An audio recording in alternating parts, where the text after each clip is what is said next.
Frères et sœurs en Jésus-Christ, bonjour. Bienvenue une fois de plus à notre émission Une minute avec Dieu. Aujourd'hui, nous sommes jeudi, 16e jour du mois de février de l'an 2023. Nous rendons grâce à Dieu, nous le bénissons, nous disons infiniment merci au Dieu très haut, au Dieu d'Abraham, Dieu d'Isaac, Dieu de Jacob, en Jésus-Christ, notre Seigneur et Sauveur, pour la grâce qu'il nous donne de partager encore ensemble en ce jour. Je suis le serviteur Manel et mon bien-aimé, aujourd'hui, je voudrais t'apporter cette parole car je sais, toi certainement qui m'écoutes, tu es dans une situation et tu espères que je te donne une parole qui te permettra de sortir de cette situation.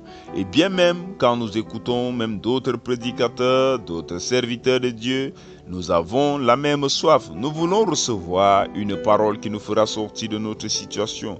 Pour certains, c'est certains péchés qu'ils veulent se libérer. Pour d'autres, ils veulent entrer dans une vie de sanctification.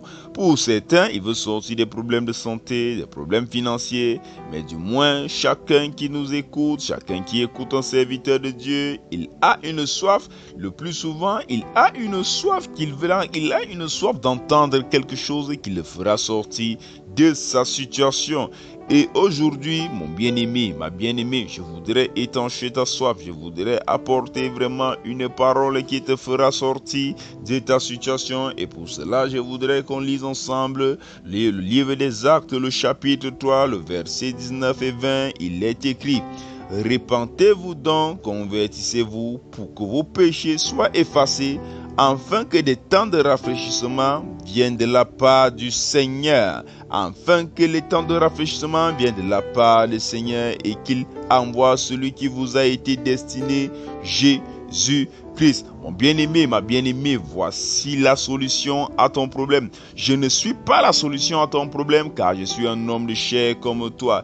Un oint de l'Éternel n'est pas la solution à tes problèmes parce qu'il est un homme comme toi. Mais la solution à ton problème n'est nul autre que le Seigneur Jésus-Christ. C'est pourquoi le plus souvent, mon bien-aimé, ma bien-aimée, tu peux entendre une parole de moi, mais tu ne peux pas la comprendre même si l'Esprit de Dieu n'a pas voulu que tu la comprennes. Parce que je ne suis qu'un homme de chair, je suis qu'un homme, un esprit qui habite une chair par lequel le Dieu très haut, le Dieu vivant travaille. Et c'est lui qui parle, c'est lui qui peut te donner la parole dont tu cherches, c'est lui qui peut te révéler la parole dont tu cherches, c'est lui qui peut te sortir de la situation dont tu es. Ce que je voudrais dire ici, mon bien-aimé, c'est que quelle que soit la situation dans laquelle tu te trouves, quel que soit le mal que tu es en train de subir, la soif que tu es en train de vouloir étancher, je voudrais te dire en ce jour, tu n'as pas deux choses à faire, tu n'as pas mille autres choses à faire. La seule chose que tu as à faire, c'est d'aller au pied du Seigneur Jésus-Christ. Et pour cela, il voudrait que tu sois sincère, il voudrait que tu ailles avec un cœur sincère. Et je prie que tu comprennes ceci, je te le dis en quelques mots, mais c'est quelque chose de très profond. En Jésus-Christ, tu as la solution à ton problème. Mais va avec la sincérité du cœur, appelle dans ta vie et tu recevras celui qui t'a été destiné. Alors mon bien-aimé, ma bien-aimée, quelles que soient les pleurs de ton cœur, quelles que soient les difficultés auxquelles tu fais face, et lorsque je parle ici d'aller au Seigneur Jésus-Christ, je voudrais te dire, va au Seigneur Jésus-Christ avec la première intention qu'il vienne dans ta vie changer et te mettre dans ses plans. Ne va pas à ses pieds parce que tu veux résoudre tes problèmes égoïstes. Lorsque tu vas ainsi, tu es en train d'aller de la mauvaise façon, et le plus souvent lorsque nous allons ainsi, nous croyons que nous sommes déjà arrivés à ses pieds et pourtant nous ne sommes pas encore arrivés à ses pieds. Arriver au pied du Seigneur Jésus-Christ se fait dans la volonté de Dieu, dans l'esprit, dans l'envie d'être selon la volonté, selon ce qu'il veut que tu sois. Ce que j'essaye de dire ici, c'est qu'il faut avoir premièrement la soif d'être celui qu'il veut que tu sois avant d'avoir la soif d'être celui que tu veux être.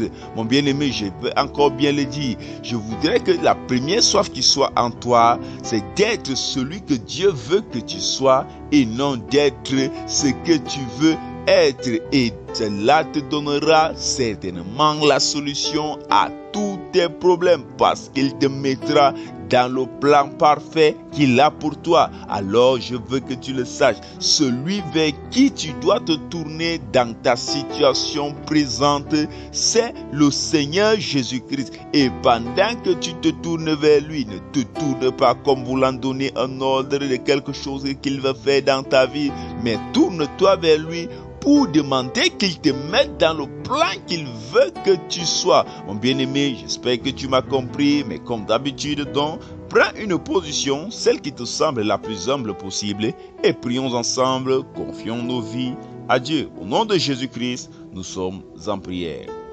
Dieu très haut, Dieu d'amour, Dieu de bonté, Dieu créateur du ciel et de la terre, Alpha et Oméga, sois béni, sois magnifié, oh, qui est bon comme toi, qui est magnifique comme toi.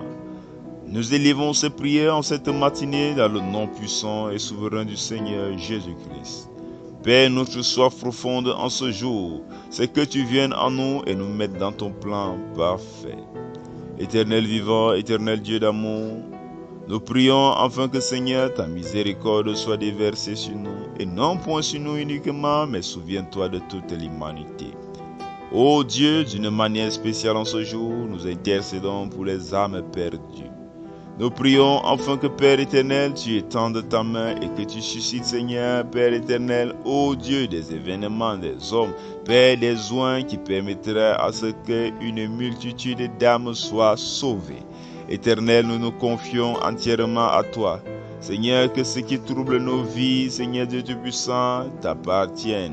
Que ce qui donne la joie t'appartienne également. Entre tes mains, nous nous remettons entièrement. Notre vie ne nous appartient plus, mais elle t'appartient. À toi soit toute gloire, Père. À toi soit tout honneur. Par Jésus-Christ, au nom de Jésus-Christ, nous avons prié. Amen. Bien-aimés, nous sommes arrivés à la deuxième partie de notre émission et comme vous le savez, nous partageons ensemble sur le livre de Marc et nous sommes au chapitre 10. Je voudrais que nous partagions ensemble sur un verset, le chapitre 10 du livre de Marc, il s'agit du verset 14. Il est écrit, Jésus voyant cela fut indigné et leur dit, laissez venir à moi les petits enfants et ne les empêchez pas, car le royaume de Dieu est pour ceux qui leur ressemblent.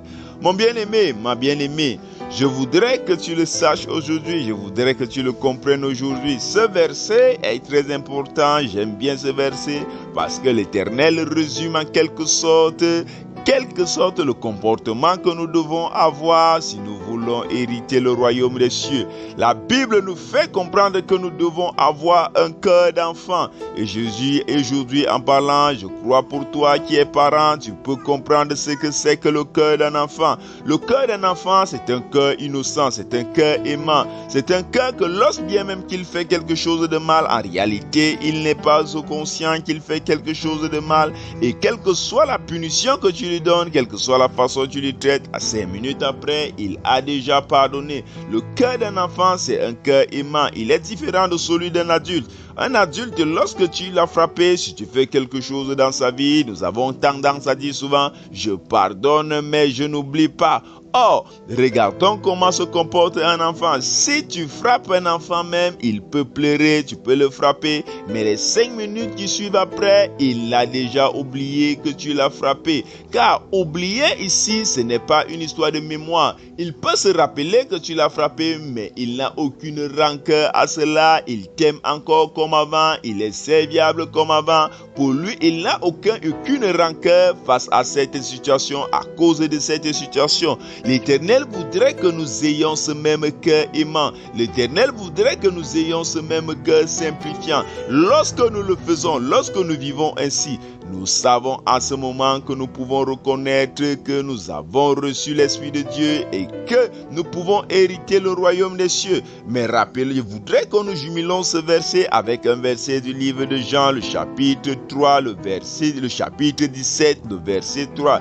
À l'intérieur, la Bible nous fait comprendre que le royaume des cieux, c'est connaître Dieu. Le royaume des cieux, c'est connaître celui qui l'a envoyé, le Seigneur Jésus-Christ. Et ici, nous voyons, si nous jumelons avec notre verset, le verset 14, 14 du livre de Marc, le chapitre 10, nous comprenons ainsi que ce que Dieu veut que nous comprenions, c'est que lorsque tu connais sincèrement Dieu, lorsque tu entres dans la proximité de Dieu, ton cœur devient comme le cœur d'un enfant. Alors mon bien-aimé, ma bien-aimée, quel est l'état de ton cœur?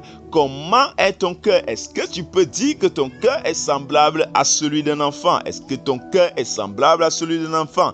C'est avec cette question que je voudrais te laisser aujourd'hui. Est-ce que ton cœur est comme celui d'un enfant? Que Dieu te bénisse. À demain s'il plaît à Dieu. Soyez abondamment bénis. Je vous aime dans le nom de Jésus-Christ. Shalom, shalom, shalom.